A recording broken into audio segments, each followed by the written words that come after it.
Hello everybody, good morning. Myself Dr. Rajkumar Verma is going to explain you another important topic of the lecture series of relativity, that is relativistic energy and momentum. सबसे पहले मैं आप लोगों को relativistic energy और momentum, relativistic momentum के बारे में बताऊंगा और एक बहुत ही famous relation total energy E is equal to under root of P square C square plus M naught square C power 4 का डेरिवेशन आप लोगों को बताऊंगा। ये इस रिलेशन का डेरिवेशन। इसके बाद मैं डिस्कस करूंगा आपसे मासलेस पार्टिकल के बारे में। मासलेस जैसा कि आप लोग जानते हैं कि ऐसा पार्टिकल जिसका रेस्ट मास 0 हो, rest mass that is m naught is equal to 0, particle is said to be massless particle. और ऐसा पार्टिकल आप लोग जानते हैं एक पार्टिकल होता है फोटोन। केवल यही पार्टिकल एक्चुअली मासलेस पार्टिकल होता है। और इस मासलेस पार्टिकल का क्या कोई क्लासिकल एनालॉग है, मतलब क्लासिकल फिजिक्स में भी मासलेस पार्टिकल का कंसेप्ट है या नहीं है, ये भी मैं आप लोगों से डिस्कस करूंगा। तो सबसे पहले आप सभी लोग जानते हैं कि law of conservation of energy and law of conservation of linear momentum is actually always valid for an isolated system. किसी भी आइसोलेटेड सिस्टम के लिए law of conservation of energy और मोमेंटम तो हमेशा वैलिड होता है। साथ ही साथ आप ये भी जानते हैं कि जो रेस्ट मास एनर्जी, इसमें देखिए इस इक्वेशन के तीन बहुत ही इंपॉर्टेंट फिजिकल क्वांटिटी है। This is energy of the system, here energy, relativistic energy of the system, this is linear momentum of the system, c velocity of light है, जानते हैं आप। ये स्क्वायर है m नॉट c स्क्वायर का, rest mass energy m naught c square का square है, इसका मतलब ये रेस्ट मास एनर्जी का स्क्वायर है। तो यहाँ पर तीनों फिजिकल क्वांटिटी, तो हम ये कह सकते हैं कि एनर्जी और मोमेंटम बेसिकली बहुत ही ज्यादा फिजिकल फंडामेंटल क्वांटिटी है as compare to the velocity and kinetic energy. मतलब पार्टिकल की वेलोसिटी और काइनेटिक एनर्जी की स्टडी करने की बजाय अगर हम लोग एनर्जी और मोमेंटम की स्टडी करें तो this will be better in relativity. Relativity में इन क्वांटिटी का ज्यादा इंपॉर्टेंस है। क्यों इंपॉर्टेंस है? क्योंकि देखिए ये relation among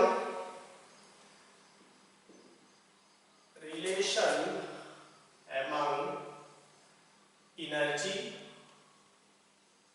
that is relativistic energy, total energy E, momentum, linear momentum of course momentum भी यहां पर कैसा होगा, relativistic, and rest mass energy of the particle, rest mass energy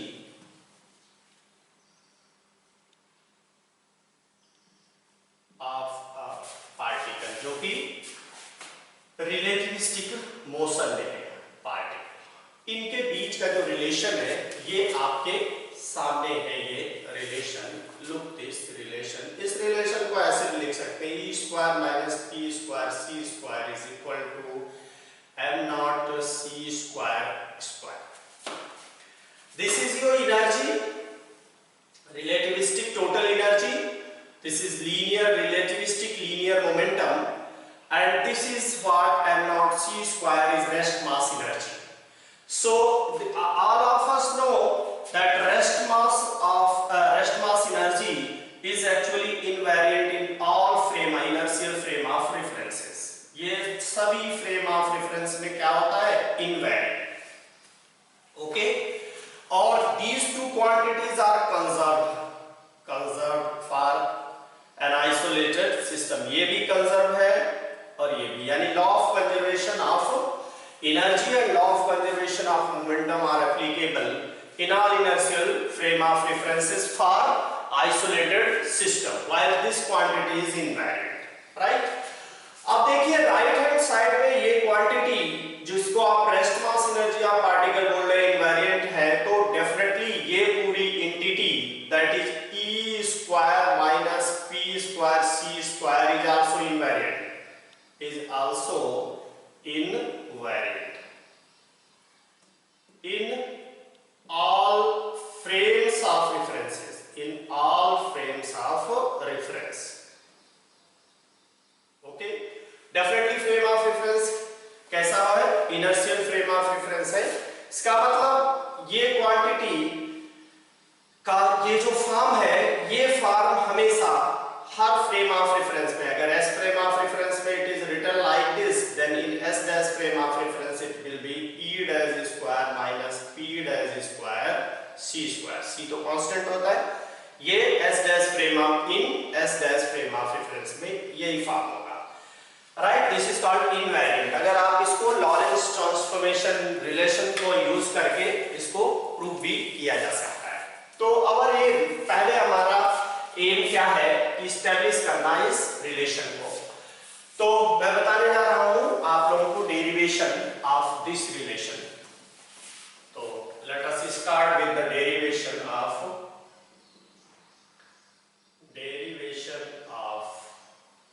this. E square is equal to P square C square plus M naught square C power 4. तो इस equation के derivation के लिए बेसिकली हम लोग क्या करेंगे, इस एंटिटी को लेकर चलेंगे E square left hand side, और ये राइट हैंड साइड जो है इसको प्रूव करने की कोशिश करेंगे. मतलब E square minus P square C square की वैल्यू को कैलकुलेट करेंगे और देखेंगे कि ये वैल्यू अगर इसके इक्वल आ जाए देन हमारा पर्पस फुलफिल हो जाएगा. तो first right the expression for relativistic total energy. We know that total relativistic energy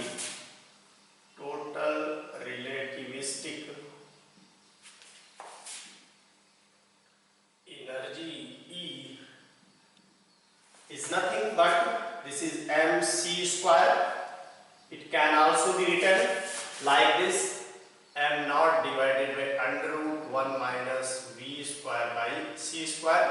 This is relativistic mass variation formula c square. This is your energy. Question number 1. इसको square कर दीजिए, squaring question number 1, squaring it क्या मिलेगा आपको, e square is equal to m naught square c power 4 numerator में, denominator 1 minus v square c square, 2 हट जाएगा. Equation number 2. ये आपका e स्क्वायर के लिए एक्सप्रेशन आ गया फॉर e स्क्वायर. सिमिलरली आप लिखिए linear momentum, relativistic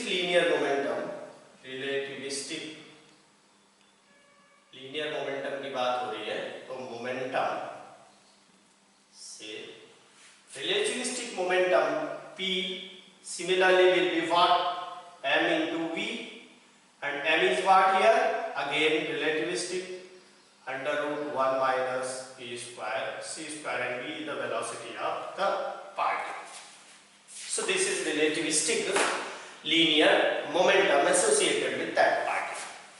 So square कर दीजिए इसको, क्योंकि हमें p square c square चाहिए, तो squaring it p square that is equal to m naught square v square divided by 1 minus v square by c square. Okay, again इसमें multiply by c square, multiplying it mean this by c square, we have p square c square is equal to m naught square v square c square 1 minus v square c square. This is equation number 4.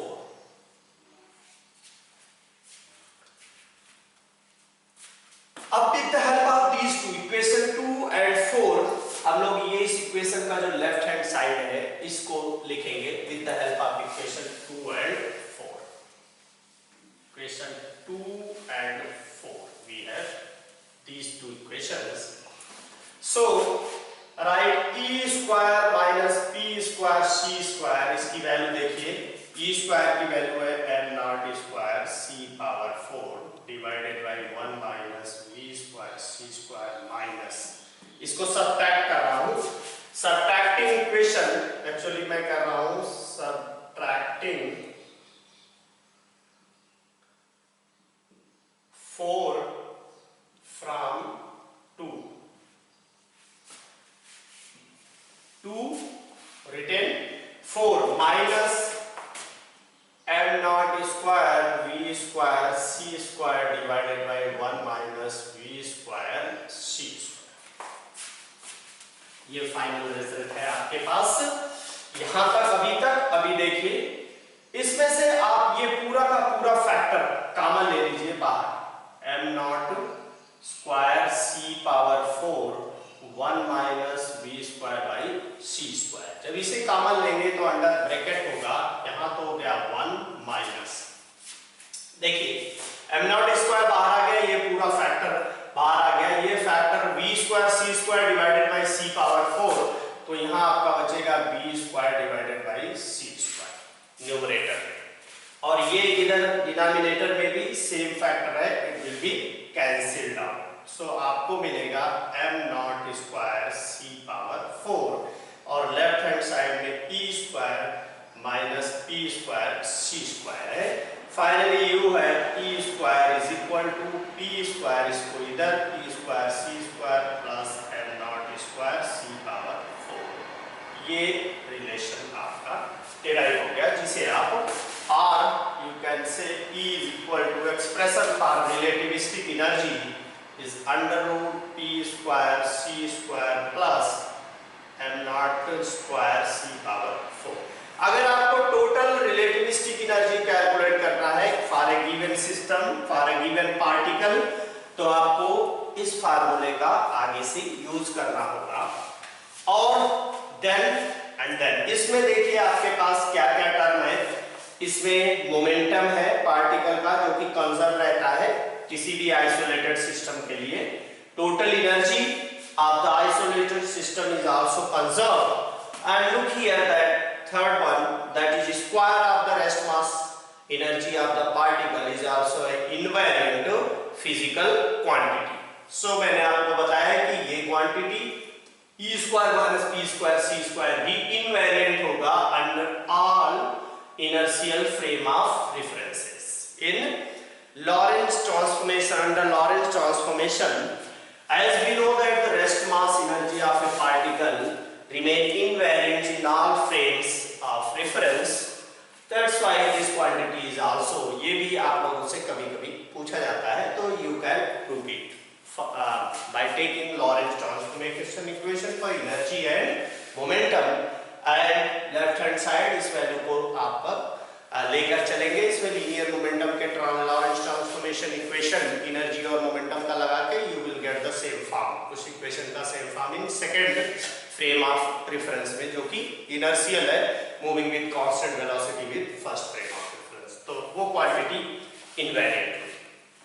तो this is the derivation.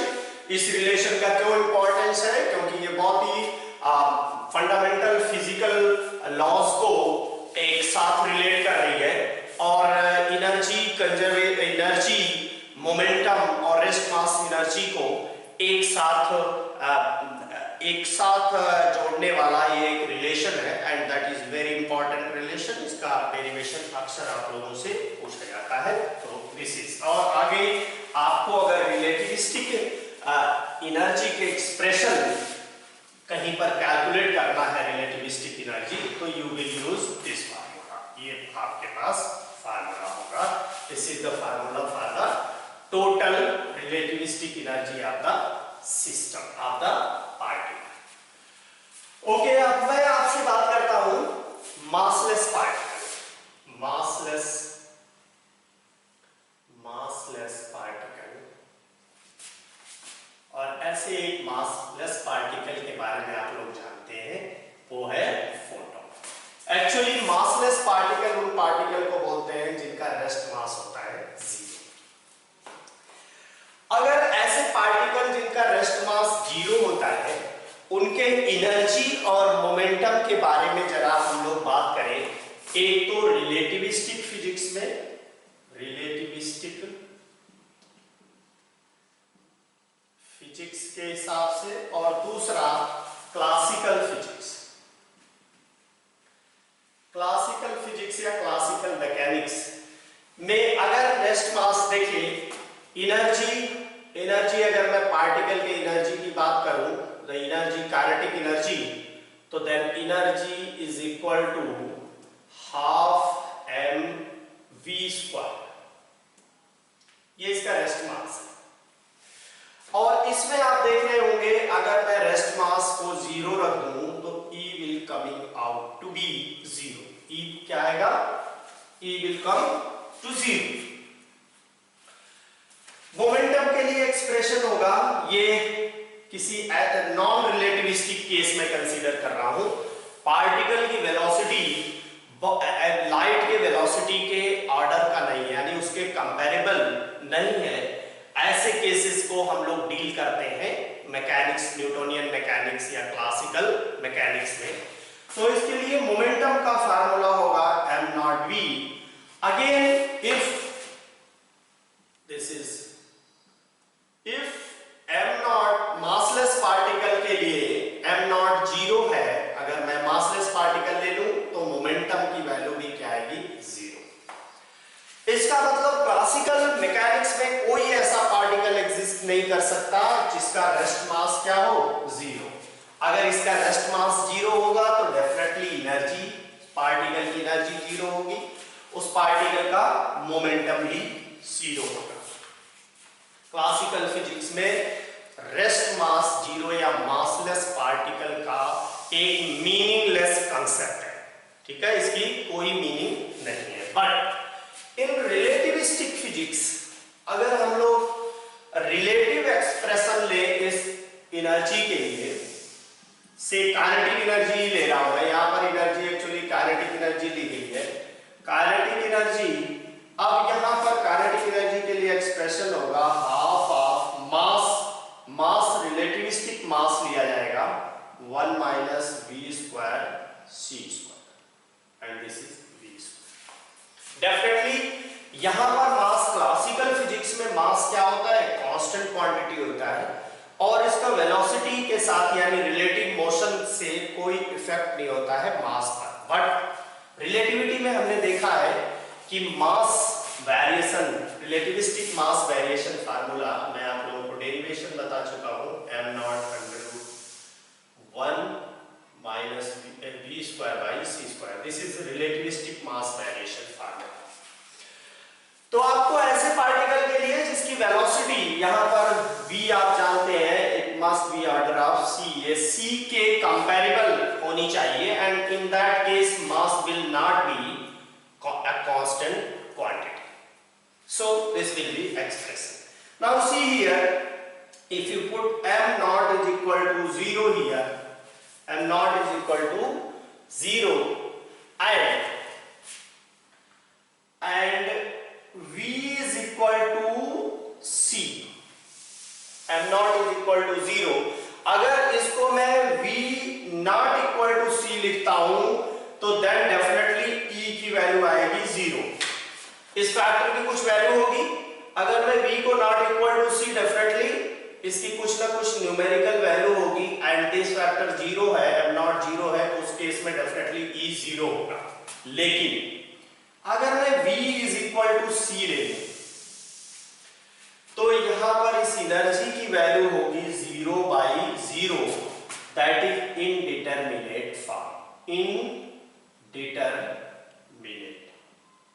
Indeterminate का मतलब होता है कि इस energy की any value of this energy is possible, any value of E is possible. This is the meaning of indeterminate. Right? Similarly, see here for momentum, relativistic momentum के लिए expression होगा mass will be given by a relativistic mass under root 1 minus v square by c square n. यहाँ पर भी अगर आप m not को 0 रखते हैं for a massless particle, rest mass 0 रखते हैं, तो p will be for mass 0 and v is equal to c. अगर v is equal to c नहीं रखते हैं then ये 0 आ जाएगी इसकी वैल्यू. इस केस में p की वैल्यू होगी 0 by 0. v is equal to c के केस में 0 by 0. That is again an indeterminate form. Indeterminate form. और ये जो indeterminate form है, इसका मतलब मैंने आप लोगों को बताया कि indeterminate का मतलब होता है any value of p is possible. इसकी कोई भी वैल्यू पॉसिबल है. Any value of p is possible. इसका मतलब क्लासिकल फिजिक्स में जो आप मासलेस पार्टिकल के कंसेप्ट को नेग्लेक्ट करते हैं, यहां पर रिलेटिविस्टिक फिजिक्स मासलेस पार्टिकल के कंसेप्ट को एक्सेप्ट करती है प्रोवाइडेड दैट कि उस पार्टिकल की वेलोसिटी ऑफ लाइट के इक्वल होनी चाहिए. तो वेलोसिटी ऑफ लाइट के इक्वल जो यानी वेलोसिटी ऑफ लाइट जिस पार्टिकल वेलोसिटी ऑफ लाइट से जो चलता है उसका नाम क्या है? फोटॉन. इसीलिए इस पार्टिकल का नाम फोटॉन पड़ा. Yes, definitely in relativistic physics rest mass ऐसे पार्टिकल का जिसका रेस्ट मास क्या है? 0 है, वो एग्जिस्ट करता है. ऐसे पार्टिकल को हम फोटॉन बोलते हैं. और इसका मैथमेटिकल एक्सप्लेनेशन ये आपके सामने है. रिलेटिविस्टिक एनर्जी और रिलेटिविस्टिक लीनियर मोमेंटम के एक्सप्रेशन से you will get for v is equal to c indeterminate form. Indeterminate form mean any value of e possible, any value of p possible. जब v is equal to c के लिए जब इसकी value possible है, any value other than 0 is possible. So the concept of rest mass 0. किसका? Photon का rest mass 0 होता है. केवल एक ही पार्टिकल ऐसा है. क्यों? क्योंकि इसकी वेलोसिटी लाइट के वेलोसिटी के इक्वल है. तो लाइट के वेलोसिटी से चलने वाले पार्टिकल का क्या नाम है? फोटॉन है. ठीक है, तो ये आपका फोटॉन. अब आपसे रिलेटिविस्टिक मास अगर फोटॉन की बात कर रहा है, डायनामिक मास. फोटॉन के पास दो तरह का मास हो गया.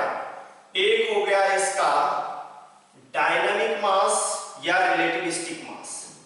डायनामिक या मूविंग या फिर रिलेटिविस्टिक, कुछ भी कह सकते हैं आप. रिलेटिविस्टिक ये डेफिनेटली 0 नहीं होगा. और एक इसके पास हो गया रेस्ट मास. रेस्ट मास इसका होता है 0, m naught 0, but m that is dynamic mass. इस पार्टिकल का कुछ डायनामिक मास होता है that is not equal to 0. ये 0 नहीं होगा. फिर होगा क्या? ये इसका कुछ भी वैल्यू हो सकती है. देखिए m is equal to m naught divided by under root 1 minus v square by c square से अगर आप कैलकुलेट करेंगे तो m naught ऑलरेडी 0 और फोटॉन के लिए आप जानते हैं v is equal to c होता है 0. तो that is 0 by 0 again mass indeterminate form. और इनडिटरमिनेट फॉर्म का क्या मतलब होता है? Any value of this mass is possible. इस मास की एनी वैल्यू पॉसिबल है. यानी रिलेटिव डायनामिक मूविंग या रिलेटिविस्टिक मास तो फोटॉन का होगा और any value of that mass relativistic mass of photon is possible. But rest mass always इसका क्या होगा? 0. So this was actually the last lecture of a relativity series lecture, and now I will take further. इसके बाद I will take some numerical problems of the relativity. कुछ relativity के numerical problem जो कि बहुत ही important numerical problems हैं जो कि theory को discuss करते समय छूट गया है. वो सब इसके नेक्स्ट लेक्चर में मैं आपको कंसीडर करूँगा, उससे डिस्कस करूँगा। ये आपका रिलेटिविटी एंड स्टैटिस्टिकल फिजिक्स का फर्स्ट यूनिट, जिसमें कि बेसिकली आपका रिलेटिविटी फिजिक्स था, ये थियरी वाइज कंप्लीट होता है। आप इसमें न्यूमेरिकल प्रॉब्लम्स और डिस्कस किए जाए। Thank you.